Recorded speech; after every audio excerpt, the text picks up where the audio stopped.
contrôle de ce moment. Instruis-nous au travers de ta parole. Régénère-nous au travers de ta parole. Dans le nom de Jésus, nous avons prié. Amen. Acclame le Seigneur ce moment. Est-ce que la présence de Dieu fait du bien à quelqu'un?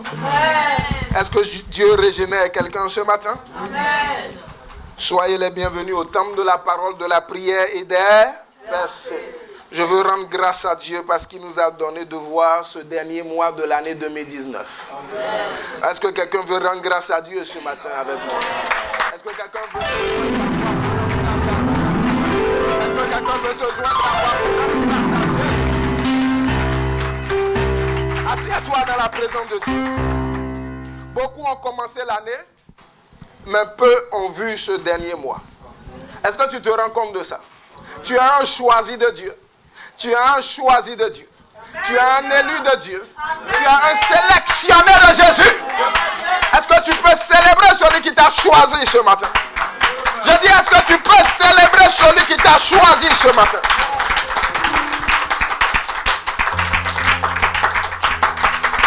Assieds-toi dans la présence de Jésus. Je suis très content de retrouver l'église en ce mois de décembre, dernier mois de l'année. Nous avons décrété 21 jours de jeûne. Mais le Seigneur me dit d'aller jusqu'au 31 décembre. Aujourd'hui jusqu'au 31 décembre, nous sommes en jeûne. Nous croyons que Dieu fera des merveilles. Nous croyons que Jésus fera des merveilles.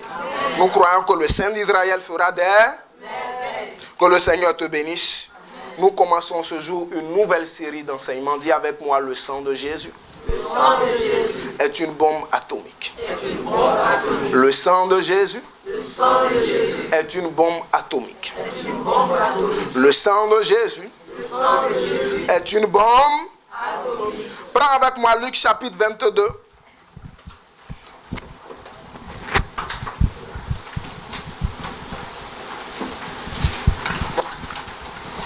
Le sang de Jésus est une bombe atomique. Aïe, aïe, aïe. Maintenant, il faut savoir comment manipuler la bombe atomique. Parce que si tu ne sais pas comment manipuler la bombe, tu risques de causer des dégâts. Lisons à partir du verset 39. Luc 22, verset 39. Quelqu'un peut nous faire la lecture, s'il vous plaît? Je lis la parole. Oui. Luc 22, verset 39. Après être sorti, il alla selon sa coutume à la montagne des Oliviers. C'est bien ça? Après être sorti, lisez avec vie, avec force, avec autorité. Il alla selon sa coutume à la montagne des Oliviers. Stop. Après être sorti, Jésus alla selon sa coutume. Autrement dit, selon ses habitudes. Cela veut dire que Jésus avait l'habitude d'aller sur le mont des Oliviers. Après, qu'est-ce qui se passe? Ses disciples suivirent. Oui. On continue? Lorsqu'il fut arrivé dans ce lieu, oui. Il leur dit, oui. Priez, ok, afin que vous ne tombiez pas en tentation. Très bien. Après? Puis, il s'éloigna d'eux à la distance d'environ un jet de pierre. Et, s'étant mis à genoux, il pria, disant, 2 points, Père, si tu voulais éloigner de moi cette coupe, toutefois, que ma volonté ne se fasse pas. Asseyez-vous dans la présence de Dieu. Jésus alla sur la montagne des Oliviers comme il avait l'habitude de faire. Il dit à ses disciples, mettez-vous ici, laissez-moi aller prier. Nous sommes en train de comprendre que le Seigneur avait l'habitude de prier. Alors regarde ton frère, regarde ta soeur, secoue-le, dis-lui, est-ce que tu as l'habitude de prier? Est-ce que tu pries lundi et après la prochaine fois c'est dimanche? Ou est-ce que tu as l'habitude de prier régulièrement? Parce qu'on nous dit selon sa coutume. Ce n'est pas dit que Jésus ne priait pas de manière sporadique. Il priait de manière régulière. Quelqu'un me suit? Maintenant, cette fois-ci, quel type de prière il fait? C'est ça qui nous intéresse. Il arrive sur la montagne des Oliviers. Il commence à prier, il dit, Père, si tu voulais éloigner de moi cette coupe. Ah, dis avec moi, dis avec moi, Père, si tu voulais éloigner de moi cette coupe. Mais laisse-moi. Cette prière-là, Jésus ne l'a pas faite une fois. Jésus n'a pas demandé au Père, si tu voulais éloigner de moi cette coupe une seule fois. Va avec moi dans Matthieu chapitre 26. Et tu verras combien de fois il a supplié le Père. Matthieu 26, prends avec moi Matthieu 26. Matthieu 26. Et lis avec moi verset 39. Matthieu 26, verset 39. Puis, ayant fait quelques pas en avant, il se jeta sur sa face et pria ainsi. Mon Père, s'il est possible que cette coupe s'éloigne de moi. Dis stop. Va au verset 42. Verset 42. Il s'éloigna une deuxième fois et pria ainsi. Attends. Il s'éloigna une deuxième fois. Et pria comment? Ainsi. Et il dit quoi encore? Mon Père, s'il n'est pas possible que cette coupe s'éloigne sans que je la boive. Stop. C'est la deuxième fois que Jésus supplie le Père pour qu'il éloigne cette coupe. Quelqu'un me suit? Maintenant, prends avec moi le verset 44. Verset 44. Il les quitta et, s'éloignant, il pria pour la troisième fois. La troisième fois. Et il dit quoi? Répétons les mêmes paroles. Stop. Asseyez-vous dans la présence de Dieu. Jésus va sur la montagne des Oliviers comme à son habitude. Il prie une fois, Père, éloigne de moi cette coupe. Ce n'est pas, ça ne suffit pas. Il prie encore, Père, éloigne de moi cette coupe. Deuxième fois. Père, éloigne de moi cette coupe. Troisième fois. Alors, s'il a prié, il a fait la même prière 3 fois, c'est que c'était quelque chose qui lui tenait à cœur. Dis avec moi, c'était quelque chose qui lui tenait à cœur. Alors, nous allons chercher à savoir pourquoi le Seigneur Jésus voulait, coûte que le Père éloigne cette coupe de lui. Amen. Pourquoi le Seigneur Jésus demandait au Père d'éloigner cette coupe de lui? Quelqu'un me suit? Là, nous sommes dans le jardin de Gethsémane. Quelqu'un me suit? Nous sommes dans le jardin de Gethsémane à quelques heures de la crucifixion de Jésus. Jésus demande au Père, Père, s'il te plaît, éloigne de moi cette coupe. Mais laisse-moi te dire que cette coupe dont Jésus parlait, c'était une coupe amère. Mais ce n'était pas une coupe sucrée, ce n'était pas une coupe jolie, ce n'était pas quelque chose de bien. Parce que si c'était bien, c'était joli, c'était sucré, il n'allait pas dire éloigne de moi cette coupe. Cette coupe était amère. Mais la question que nous devons nous poser, mais cette coupe était amère, elle contenait quoi? Qu'est-ce qui était dans cette coupe et qui avait un goût amer? Laisse-moi te dire que cette coupe était composée de nos péchés. Cette coupe était remplie de nos iniquités. Cette coupe était remplie de nos avortements. Cette coupe était remplie de nos meurtres. Cette coupe était remplie de nos bavardages. Cette coupe était remplie de nos fausses couches. Cette coupe était remplie de nos calomnies. Cette coupe était remplie de nos critiques. Voilà la coupe que Jésus devait boire. Et c'est pourquoi la Bible dit qu'il a pris nos péchés. Celui qui n'a jamais connu le péché a pris nos péchés. Donc le Seigneur regarde la coupe de l'humanité remplie des iniquités de l'humanité. Le Seigneur regarde la coupe et il voit dans cette coupe tous les avortements que toute la terre a commis. Il regarde dans sa coupe et il voit les mensonges de toute la terre. Et le Père lui tend la coupe. Le Père lui dit, mon fils, il est l'heure. Soit tu es garçon, soit tu n'es pas garçon. Mais là où on a, il faut montrer que tu es garçon. Dis à quelqu'un, soit tu es garçon, soit tu ne l'es pas. Mais là, ce n'est pas bavardage, c'est boire. Là, ce n'est pas bavardage, c'est boire. Ce n'est pas parole, mais c'est action. Le Seigneur regarde la coupe. Il voit tout ce qu'il y a comme ignominie dans la coupe. Il voit tout ce qu'il y a comme agression. Il voit tout ce qu'il y a comme mensonge. Il voit tout ce qu'il y a comme péché. Tout ce qu'il y a comme vol. Tout ce qu'il y a comme séduction. Tout ce qu'il y a comme prostitution. Et le père lui dit, il est là, mon fils. Il est là, mon fils. Le contrat qu'on a signé, c'est qu'à un moment donné, tu devais boire la coupe. À un moment donné, tu devais boire la coupe. Le Seigneur Jésus regarde la coupe. Il dit, Seigneur, je peux tout faire. Mais ça, c'est dur. Ça, c'est amer. Ça, c'est dur. Ça, c'est amer. Alors le Seigneur Jésus se retrouve dans une situation que nous, tous les chrétiens, nous retrouvons dans cette situation tôt ou tard. Soit obéir à la volonté de Dieu, ou soit suivre tes propres désirs. Quelqu'un me suit ce matin? Amen.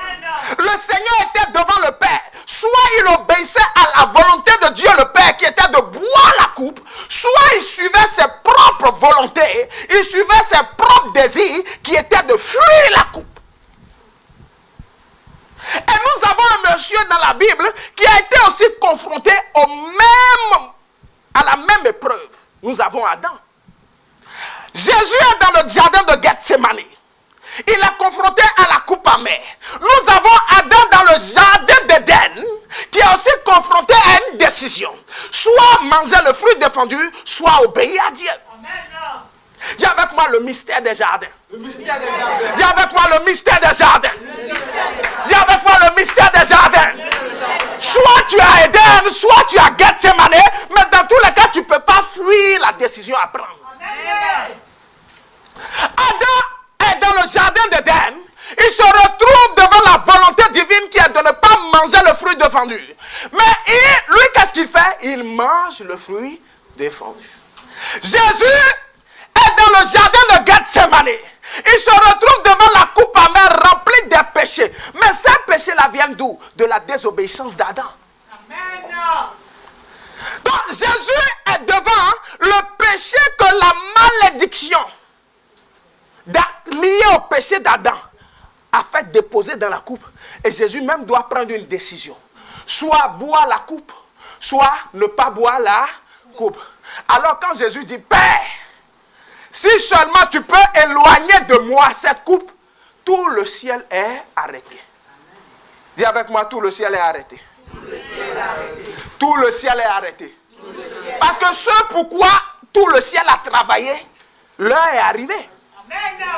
Je dis ce pourquoi le Père a remis ciel et terre.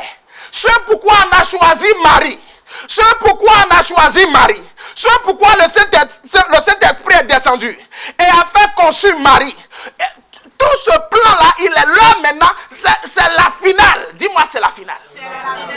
Et Jésus maintenant, l'heure de la finale est arrivée. Jésus dit, si tu peux simplement éloigner de moi cette coupe, le ciel reste suspendu. Le Père dit, mais va-t-il fléchir comme Adam a fléchi? Va-t-il suivre sa chair comme Adam a suivi sa chair? Le Père regarde. Il regarde les anges. Il regarde les anciens. Il regarde les 4 êtres vivants. Il dit, oh, tout ce pourquoi j'ai travaillé, l'heure est arrivée. Est-ce que mon fils va m'obéir? Est-ce que le premier Adam qui a désobéi, le dernier Adam va rétablir l'obéissance? Est-ce que le premier Adam qui a désobéi, le dernier Adam va rétablir l'obéissance? Le ciel est suspendu.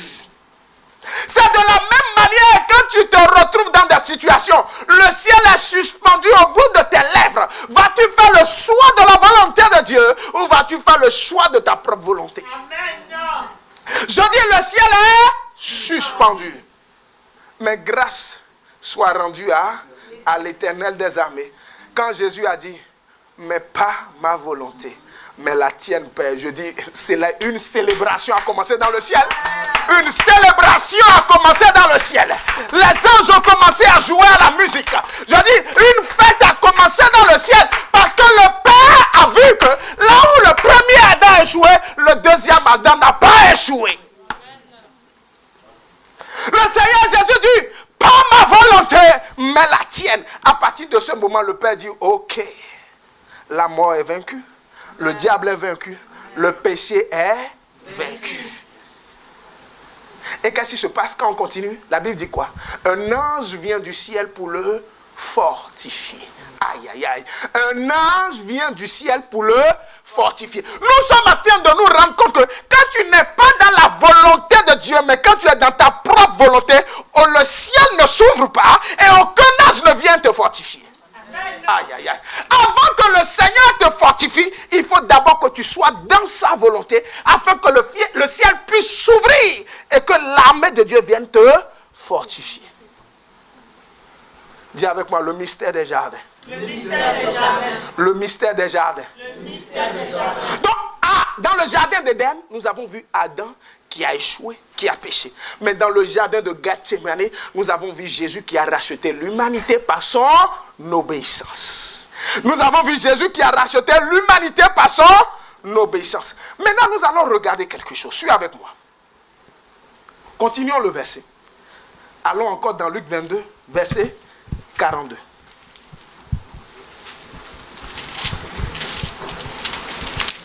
Luc 22, verset 42. Lis pour moi le verset 44. Verset 44. Oui. Étant en agonie. Asseyez-vous. Je vous autorise, asseyez-vous. Étant comment? En agonie. Donc, le Seigneur Jésus, le roi des rois, Seigneur des seigneurs, le Dieu Tout-Puissant est confronté à l'angoisse. La Bible dit, étant en agonie. Qu'est-ce qui se passe? Il priait plus instamment. Oui. Et sa sueur devint comme des grumeaux de sang. Mais ces grumeaux de sang ont fait quoi? Qui tombaient à terre. Stop.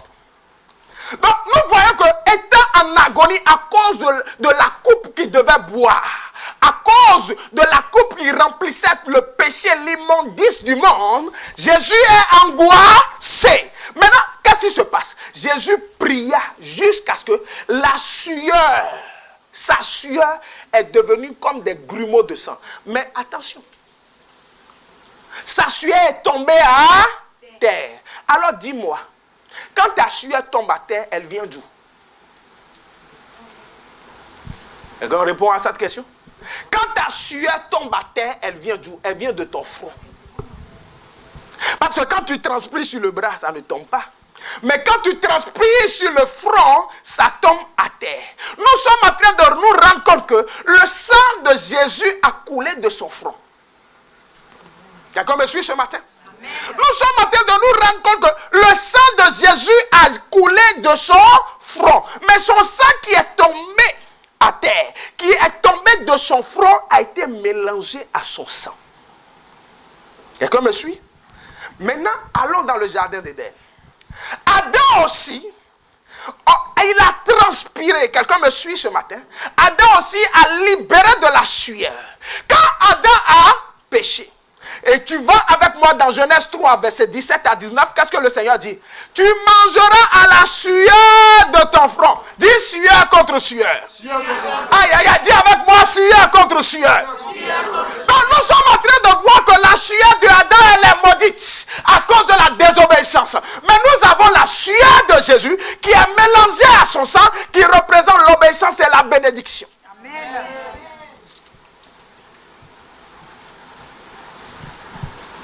Alors, bien-aimé, le sang de Jésus qui a jailli de son front, c'est ce sang-là qui a vaincu la coupe amère. Quelqu'un me suit ce matin? Le sang de Jésus, mélangé à sa sueur, qui est tombé de son front, c'est ce sang-là qui a vaincu la coupe amère, la coupe de la malédiction. Parce que cette coupe était remplie de nos péchés. Cette coupe était remplie de nos péchés. Et nos péchés viennent d'où? De la désobéissance de Adam.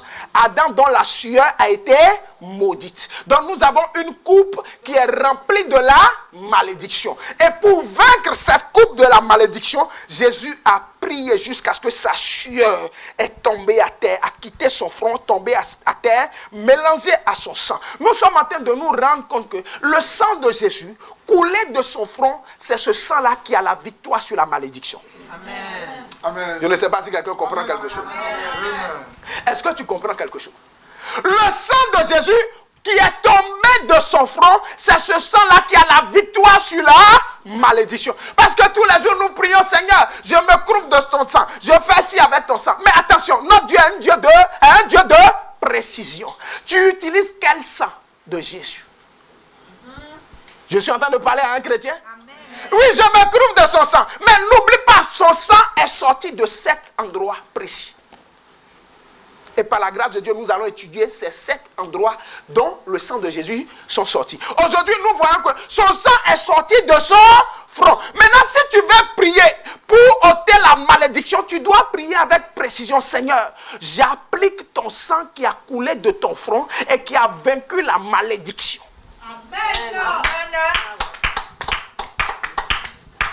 Quelqu'un me suit? Parce que, Seigneur, oui, Seigneur, dans ma famille, il y a des malédictions familiales, ancestrales. J'applique le sang de Jésus, mais quel type de sang qui est sorti d'où? Parce que le sang sorti de son côté ne fait pas la même chose. Le sang sorti de ses pieds ne fait pas la même chose. C'est le sang sorti de son front qui a la victoire sur la malédiction. Dis avec moi. Le sang de Jésus, qui a coulé de son front, me donne la victoire, sur la malédiction. Ça, c'est le premier point. Le deuxième point, qu'est-ce qui s'est passé? Quand le Seigneur a prié, l'ange l'a fortifié. Quand l'ange l'a fortifié, qu'est-ce qui s'est passé après? La Bible nous dit que quelques minutes après, Judas apparaît. Quelqu'un me suit? Quelques minutes après, Judas apparaît. Donc, la question que nous devons nous poser, Judas là, il n'était pas censé être disciple. Quelqu'un me suit? Il n'était pas disciple. Alors, quand Jésus est parti prier sur la montagne, là, les autres disciples, il a dit, mettez-vous là et priez, non? Lui, il n'est pas concerné par la prière. Quelqu'un me suit ce matin? Donc, Judas n'était pas au milieu des disciples quand le Seigneur disait aux autres disciples de prier. Première chose. Deuxième chose, quand Judas apparaît, qu'est-ce qui se passe? Il n'est pas venu seul. Ah, dis avec moi, il n'est pas venu seul. Dis avec moi, il n'est pas venu seul. Allons dans Matthieu 26. Quelqu'un comprend quelque chose? Ce matin, nous allons prier avec précision en utilisant le sang sorti de son front. Quelqu'un me suit? Parce que tous les jours, nous disons, Seigneur, je me couvre de ton sang. Mais quel sang tu es en train d'utiliser? Quelqu'un me suit? Matthieu 26, lis avec moi à partir du verset 47. Matthieu 26, verset 47. Comme il parlait encore, oui.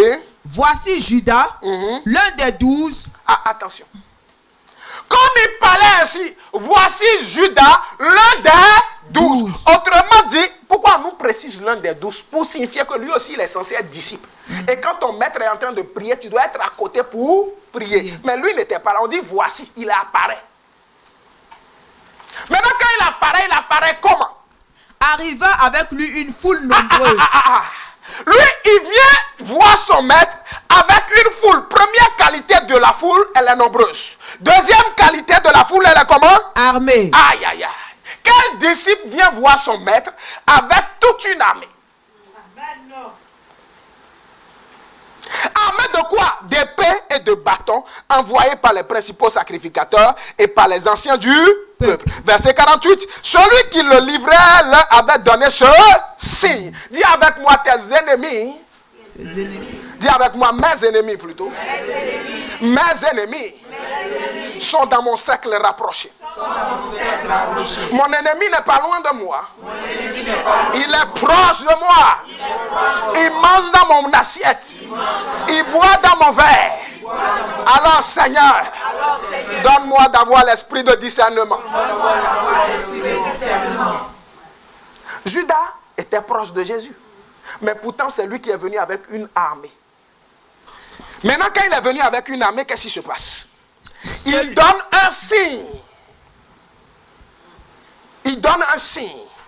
Il dit quoi? Celui qui le livrait avait donné ce signe. Celui à qui je donnerai un baiser. Ah! N'importe qui ne donne pas un baiser à quelqu'un. Déjà, bon, simplifions le mot baiser, disons bisou. C'est beaucoup plus simple. Avant de venir bisou sur ma joue, il faut rentrer dans ma distance de proximité la plus serrée. Cela veut dire que je t'ai autorisé. Parce que quand tu veux me parler d'abord, il y a une distance qui nous sépare. Si tu as diminué cette distance, ça veut dire que mon niveau de confiance avec toi est élevé. Frère César, viens. Frère César veut me parler. Il vient me voir, il dit prophète. Josué, je veux te voir. Vous voyez la distance? Il y a une distance de sécurité. Avant qu'il atteigne ma joue, j'ai le temps de faire stop. Parce qu'il n'a pas un certain niveau de confiance avec moi. Mais si cette distance se réduit, j'arrive ici, cela veut dire que le degré d'intimité est profond. D'accord, me suit? Cela veut dire que le degré d'intimité est profond. Jusqu'à ce que sa joue tourne comme ça et dit, aïe, attention à toi. Soit c'est ma femme, soit ce n'est pas ma femme. Quelqu'un me suit? Tu peux t'asseoir. Donc nous sommes en train de nous rendre compte que Judas n'était pas n'importe qui pour Jésus. Quelqu'un me suit ce matin? Judas n'était pas n'importe qui pour Jésus. Parce que quand Judas a dit aux soldats qu'il va donner un baiser à Jésus, cela veut dire qu'il était habitué à lui donner ça. Ah, tu ne m'as jamais donné de bisous, c'est aujourd'hui que tu vas commencer. Il a dit, pour toi là c'est quelque chose. Hein? Quelqu'un me suit? Amen. Cela veut dire que si Judas a donné aux soldats le signe du baiser, cela veut dire que Jésus avait l'habitude de l'autoriser à lui donner un baiser. Cela veut dire que c'était un gars sûr du Seigneur. Donc ton ennemi sera ton homme de confiance. Ton ennemi sera ton ami intime. Ton ennemi sera ton mari. Ton ennemi sera ta femme. Ton ennemi sera ton frère. Le diable ne va pas utiliser quelqu'un d'éloigné à toi, mais il va utiliser quelqu'un qui est très proche afin que la douleur puisse bien te faire mal. S'il utilise quelqu'un qui a 10 km, tu ne vas pas avoir mal. Il doit utiliser quelqu'un qui est habitué à te donner des bisous. Oh, oh, oh. Alors, bien aimé, il faut contrôler à qui tu donnes ta joue pour prendre des bisous. Aïe, aïe, aïe, aïe, dis avec moi, attention à ma joue. Attention. Oh, fais avec moi, attention à ma joue. Attention à ma joue. Attention à ma joue. Donc, le Judas dit quoi? Il dit, celui à qui je donnerai un baiser, c'est lui, saisissez-le. Oh. Donc, l'homme de confiance dit maintenant, saisissez-le. Donc, l'homme de confiance, c'est lui qui te livre. Je dis, l'homme de confiance, c'est celui-là qui te livre. Mais qu'est-ce qui se passe? Verset 49. Aussitôt Jésus s'approchant, il dit, c'est Judas qui est en train de parler. Hein. Quand Jésus s'est approché de lui, Judas dit, salut Rabbi. Ah, celui qui est prêt à te vendre, il dit, salut Rabbi. Donc ton ennemi, quand il te voit là, il dit quand même salut Rabbi. Il dit quand même salut mon prophète. Alors que ça là, salut prophète là, ça ne vient pas du cœur. Ça vient du bout des lèvres parce que dans son cœur, il est en train de comploter quelque chose contre toi. C'est pourquoi la Bible dit, seul Dieu sonde les cœurs et les reins. Seul Dieu sonde les cœurs et les reins. Tu m'as dit bonjour, tu m'as souri, j'ai vu toutes tes dents blanches. Ça là, ça, je m'en fous. Je vais aller prier Dieu pour connaître l'état de ton cœur. Nous sommes en train de comprendre qu'on ne marche pas avec les gens par hasard. On ne marche pas avec les gens par émotion. On ne marche pas avec les gens par les sentiments. Si tu veux marcher avec quelqu'un, va le passer au scanner de Jésus. Si tu veux marcher avec quelqu'un, va le passer au scanner de Jésus. Il va te dire, celui-là, fais attention. Tu peux marcher avec lui. Mais attention à ça. Attention à ci. Mais nous là, du moment où il t'a dit, ma chérie, comment tu vas? Oh, je vais bien. Oh, ça va bien. Non, je vais bien. Toi-même, tu ouvres ton cœur.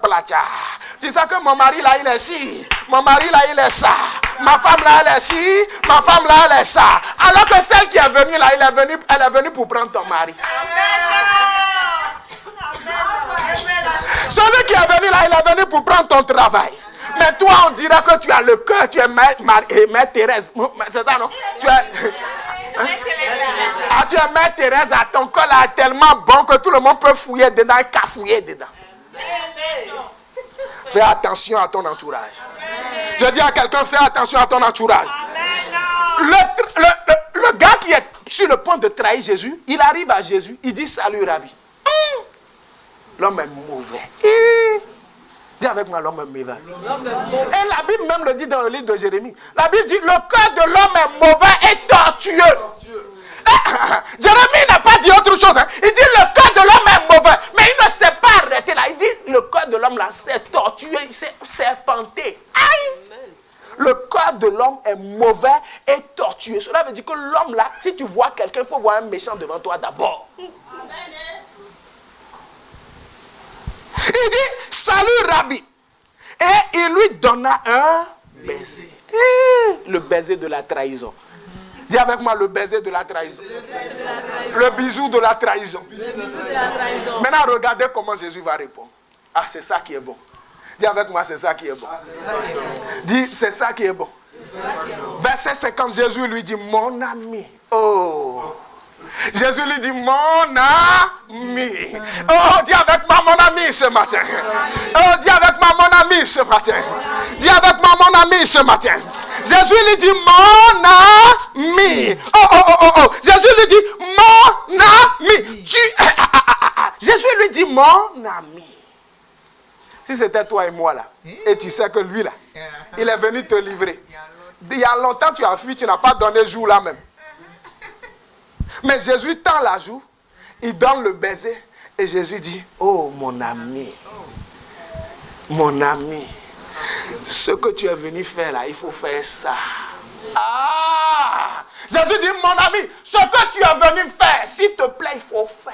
Nous sommes en train de nous rendre compte que Jésus est en train de dire, mon ami, tu es en train de m'arranger. Aïe, aïe, aïe, aïe, aïe, aïe, aïe, aïe. Jésus est en train de dire, mon ami, tu es en train de m'arranger. Tu crois que tu es en train de me faire du mal, mais tu es en train de me pousser dans ma grâce. Tu crois que tu es en train de me torpiller, mais tu es en train de me propulser à la croix. Tu crois que tu es en train de me livrer, mais tu es en train de me faire asseoir dans ma bénédiction. Jésus lui dit, mon ami. Aïe, aïe, aïe. Jésus lui dit, mon ami. Cela veut dire qu'un ami est quelqu'un à qui on ouvre son cœur. Oh my God. Un ami est quelqu'un à qui on ouvre son cœur. Parce que Judas était quelqu'un qui avait le droit de donner un baiser à Jésus. Cela veut dire que Jésus lui a ouvert son cœur. Donc un ami, ce n'est pas n'importe qui. Un ami, c'est quelqu'un qui est proche de toi, qui rentre dans ta zone de confiance. Mais attention, qu'il y a un risque qui peut te trahir à tout moment. Alors sois bien arrêté là où tu es et analyse tes amis et prépare ton cœur pour leur dire un jour, mon ami, fais ce que tu veux parce que tu es en train de me propulser dans ma... Je connais les chrétiens. Lui, il sait que tu vas le trahir. Il y a longtemps, il t'a chassé de lui, il y a 10 000 kilomètres. Quelqu'un comprend quelque chose? Imagine, deux frères marchent ensemble. Il y a un soir, un des deux fait un son et son frère est en train de le poignarder. Alors que son ami intime, quand il s'est réveillé là, plus jamais, je te dis, hein, toi éloigne-toi de moi. Alors que, dans quel but Dieu t'a montré? Dieu t'a montré pourquoi? Pour préparer ton cœur à ce que Judas te livre. Parce que s'il ne te poignarde pas, il y a des dimensions de gloire dans lesquelles tu ne peux pas rentrer. S'il ne te poignarde pas, il y a des dimensions de grâce dans lesquelles tu ne peux pas rentrer. Si Judas n'avait pas trahi Jésus, Jésus ne serait jamais livré à la croix. Et toi et moi, on ne serait jamais là. Donc nous avons le sang qui a coulé du front de Jésus, qui a autorité sur deux choses. C'est le sang qui a coulé du front de Jésus qui a la victoire sur la malédiction et sur la trahison. Et comme je suis ce matin, c'est le sang qui a coulé du front de Jésus qui a l'autorité pour te libérer de toute forme de malédiction et pour guérir ton cœur de toute forme de trahison. Parce que qu'est-ce que la trahison fait dans nos vies? Quand tu as été trahi, qu'est-ce qui se passe? Que personne n'a été trahi ici dans cette salle. Ah, vous êtes tous des biens. Hein? Nous sommes des blessés de guerre. Quand tu as été trahi, dans ton cœur, il y a de l'amertume. Dans ton cœur, il y a une soif de vengeance. Quand tu as été trahi, dans ton cœur, il y a la mélancolie. Tu ne veux plus sentir les hommes. Tu ne veux plus sentir qui que ce soit. Quand tu vois quelqu'un qui était dans ton cercle, dans ton zone de confiance, qui t'a trahi, tu te dis plus jamais personne ne va rentrer dans cette zone. Amen. Tu te dis plus jamais je ne vais faire confiance à qui que ce soit encore. Amen. Alors que tu ferais mieux de guérir ton cœur, parce que celui qui va te faire du bien est sur le chemin pour arriver dans la zone de confiance. Aïe, aïe, aïe, aïe. Je dis, celui qui va te faire du bien est sur le chemin d'arriver. Mais quand il va arriver, vas-tu ouvrir la porte de ta zone de confiance? Alors tu as besoin d'utiliser le sang qui a coulé du front de Jésus pour guérir ton cœur. Afin que quelqu'un puisse venir trouver ce cœur-là dans un bon état.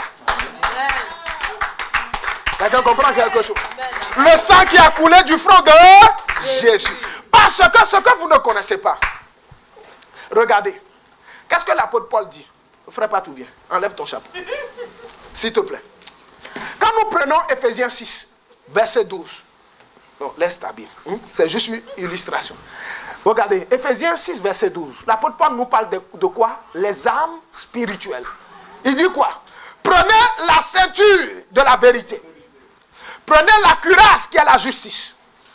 Prenez pour chaussure le zèle de l'évangile.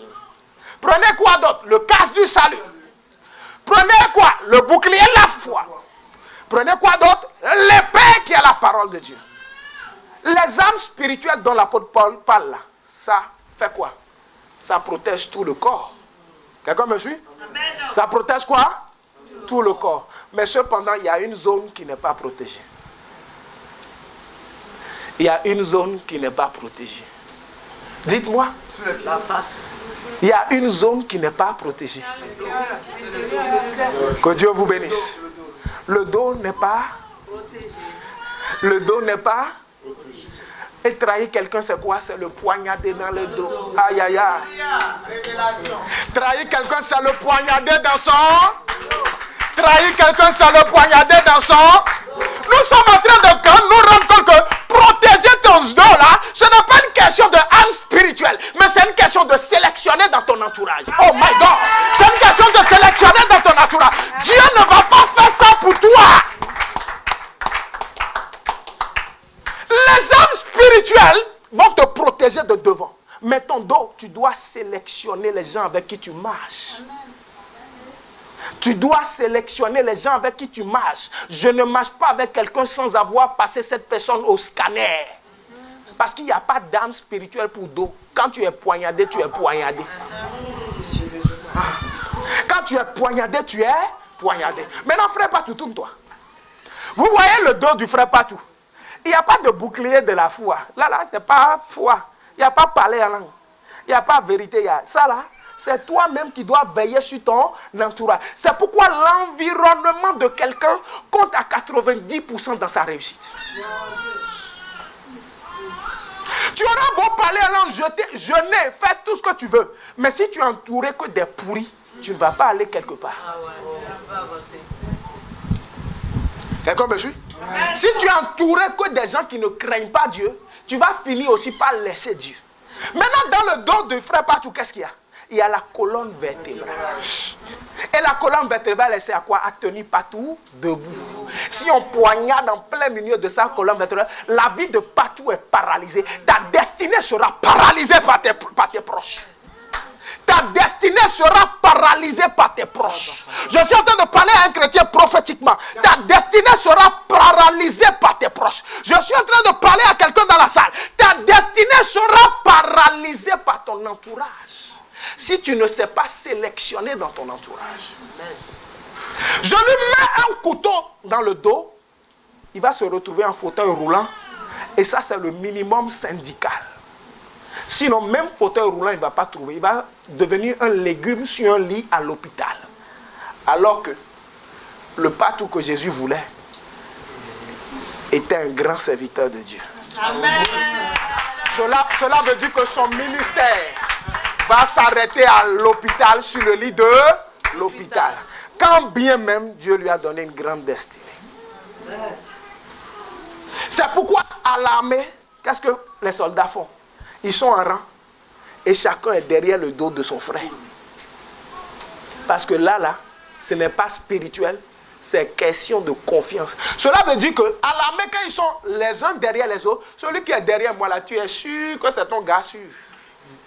Sinon, quand il voit les ennemis arriver là, il décale. Hein. Il livre ton dos là-bas. Donc, à qui confie ton dos ce matin? Seigneur. À qui confie ton dos ce matin? Je dis à qui confie ton dos ce matin? Je dis à qui confie ton dos ce matin? Quelqu'un va me dire au Seigneur, mais attention, le Seigneur fait ce qui est devant, il ne fait pas ce qui est derrière. Parce que pour avancer dans la vie, tu as quand même besoin des hommes. Jésus, pour aller à la croix, n'a pas eu besoin que Dieu descende du ciel pour protéger son dos. Il a fallu quand même qu'il livre son dos à Judas. Lisez avec moi le psaume 41, verset 10. Tu peux t'asseoir.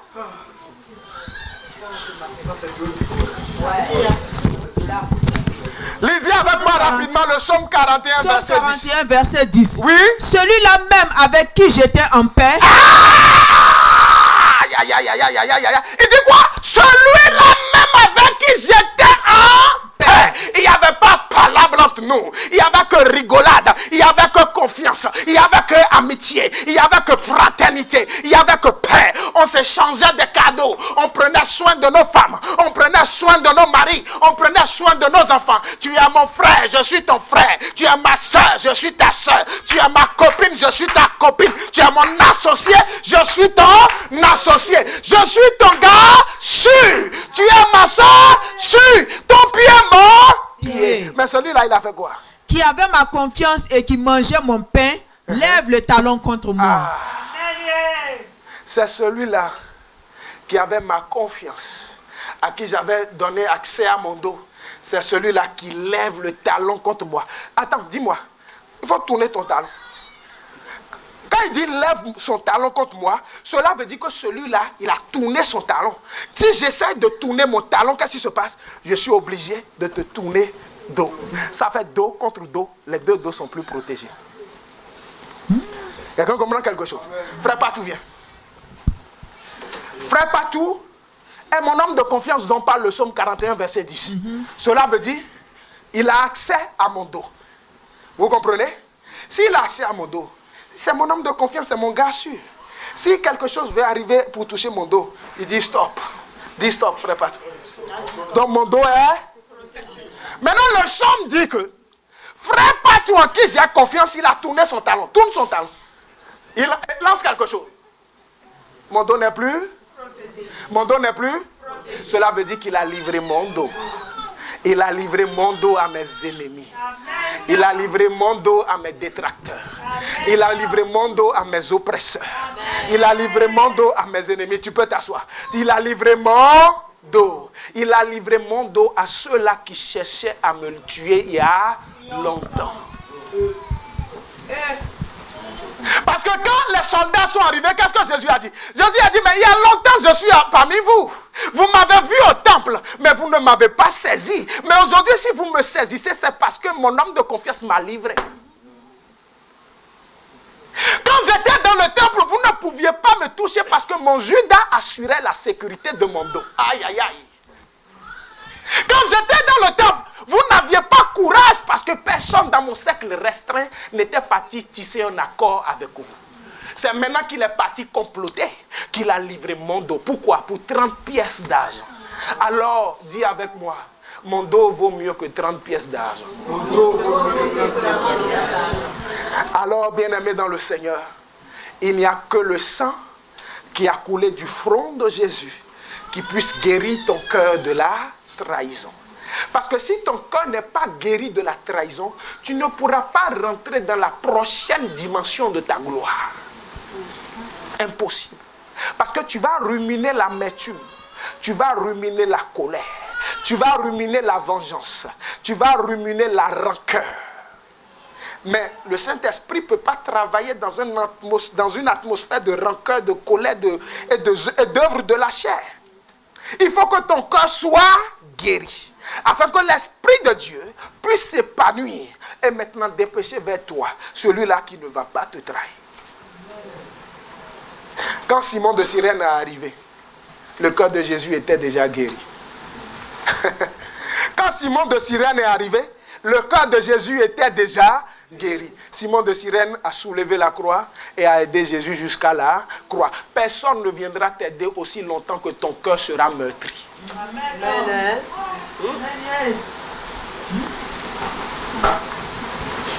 Aujourd'hui, c'est du haut niveau. Hein? Personne ne viendra t'aider aussi longtemps que ton cœur sera meurtri.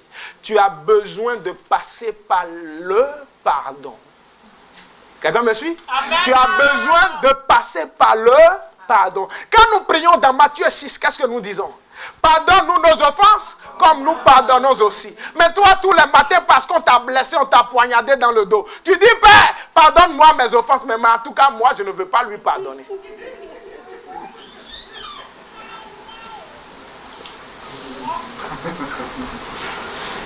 Pardonne-nous nos offenses comme nous pardonnons nous aussi à ceux qui nous ont offensés. Mais tous les matins, tu te mets à genoux, tu décrètes jeûne. 31 jours de jeûne. C'est ça là, on a commencé aujourd'hui. Il faut aller pardonner tes ennemis. Sinon, tu vas jeûner cadeau. 0. Ah oui, je ne rigole pas. Hein. Ça ne sert à rien de jeûner si tu as un problème avec quelqu'un. Même pour faire ton offrande, qu'est-ce que le Seigneur a dit? Si vous voulez faire votre offrande et tu sais que tu as un problème avec quelqu'un, pardon, il faut garder ton argent. Va régler le problème et tu vas venir déposer ton argent. Et là même, tu vas commencer un jeûne avec un... Non, mon frère va demander pardon.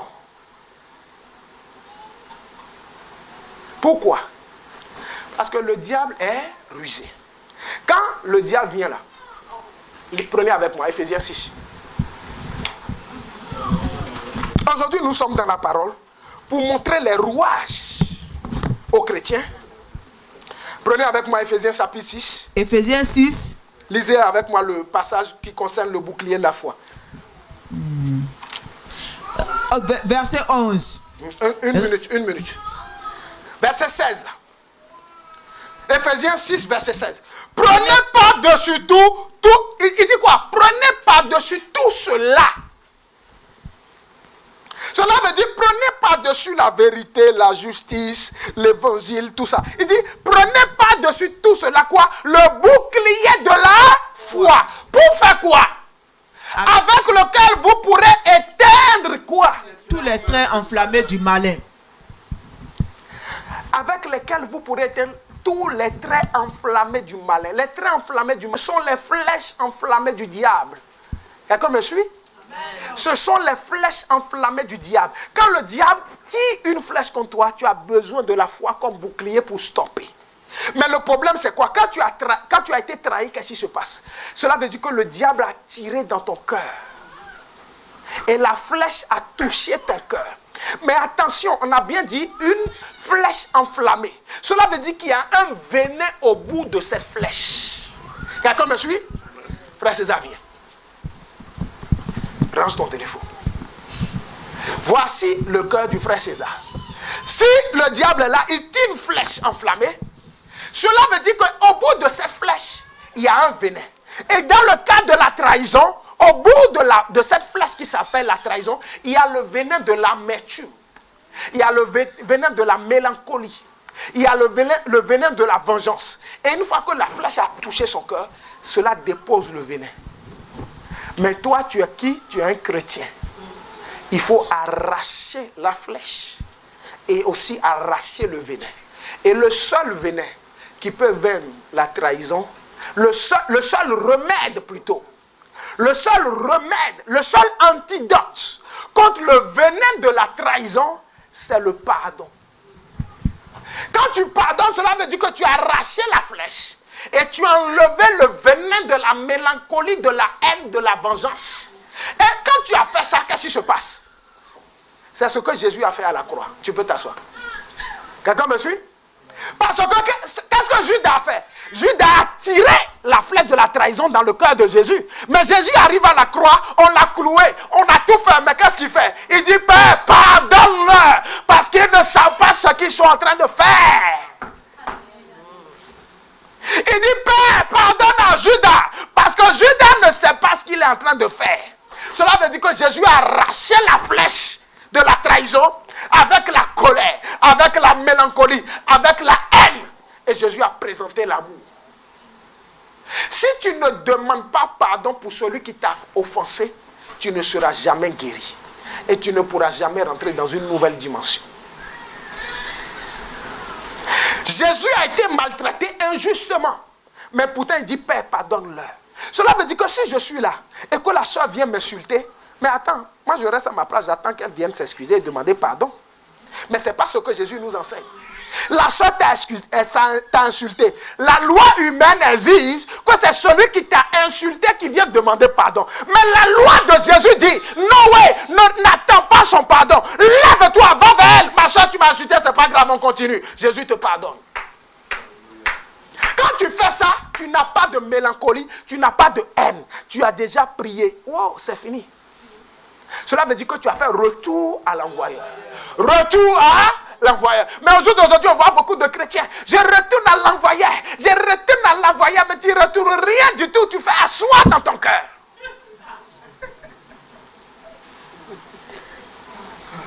Le vrai moyen de retour à l'envoyeur, c'est de pardonner quand on t'a fait tort. Ça s'appelle quoi? La puissance du pardon et l'humilité. La sœur m'a insulté. Je vais vers elle. Ma sœur, c'est pas grave. Laisse. Je rentre dans ma chambre. Seigneur, pardonne la sœur. Parce qu'elle ne sait pas ce qu'elle fait. Au fait, tu n'as pas affaire à la sœur, mais tu as affaire à l'esprit qui est derrière la sœur. Parce que c'est un esprit qui est derrière elle pour tuer ta joie. C'est un esprit qui est derrière elle pour éteindre la joie de Dieu dans ton cœur. Mais comme toi, tu sais, et que tes yeux spirituels sont ouverts, tu dis, oh, je te vois venir, stop. Je pardonne ma soeur. Mais à l'esprit, je dis quoi? Arrière de moi, Satan. Aïe, aïe, aïe, aïe, aïe. À l'esprit, je dis quoi? Arrière de moi, Satan. Quand Pierre a dit au Seigneur Jésus, jamais tu n'iras à la croix. Le Seigneur Jésus n'a pas dit, arrière de moi, Pierre. Mais il a dit, arrière de moi, Satan. Parce que l'esprit qui était derrière Pierre, c'était Satan. Dis avec moi la puissance du pardon. La puissance du pardon. Lève les deux mains vers le ciel.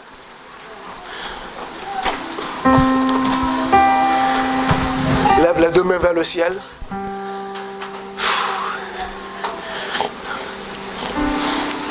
Lève les deux mains vers le ciel. Tiens-toi debout.